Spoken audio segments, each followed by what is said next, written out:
So today I'm going to show you how to do the fringe, like hipster shirt you've been seeing. It's like the one with the cut off sleeves and like the fringe at the bottom and then the big triangle. It's a galaxy triangle.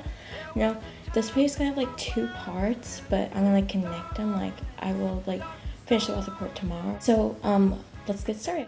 Okay, so what you're gonna start with is just a plain pair of scissors. Well, I'm not using really advanced scissors because I don't know, I just don't have any with me at the moment, but you can use super sharp scissors. That would actually be better if you did, but it's optional, like any scissor would work. And you're just gonna need a plain t-shirt, any color, it doesn't matter.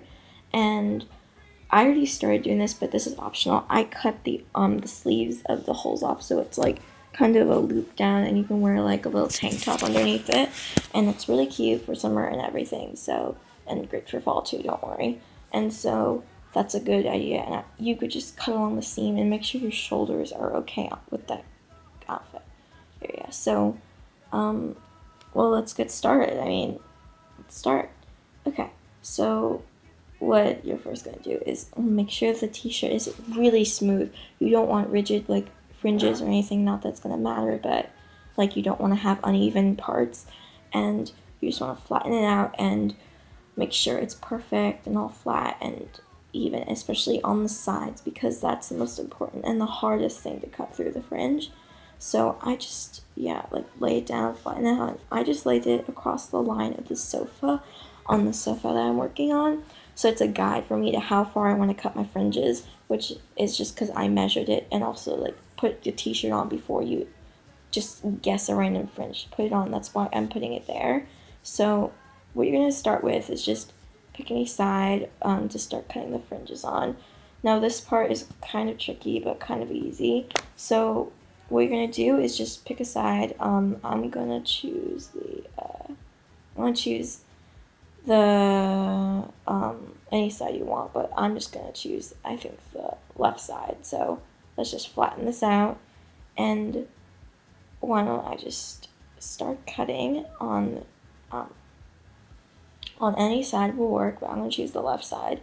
And so just start cutting like even like little fringy things. They don't have to be so like, it doesn't matter like the exact length, because they're eventually all going to be the same length after we pull them. So just even it out, make sure, especially because on the side it's the hardest to cut, and just even that out and just flatten it out and pick a side and just start cutting your little fringes. They shouldn't be very big.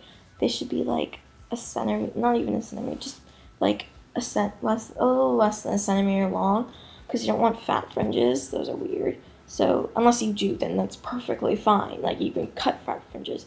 So just cut up to where I'm using my guide as the sofa. So I'm just gonna cut up to the crease of the sofa, and just continue to do that. And here, I'll show you what I'm doing. Just continue to cut up to the crease of the sofa and make it extra long and a perfect size, and make sure that they're all even also, because when you start cutting, I know sometimes you go diagonal. We really don't want that to happen. So just continue to cut upwards and until you reach, well, I'm going to reach the crease of the sofa, and then just continue to cut next ones.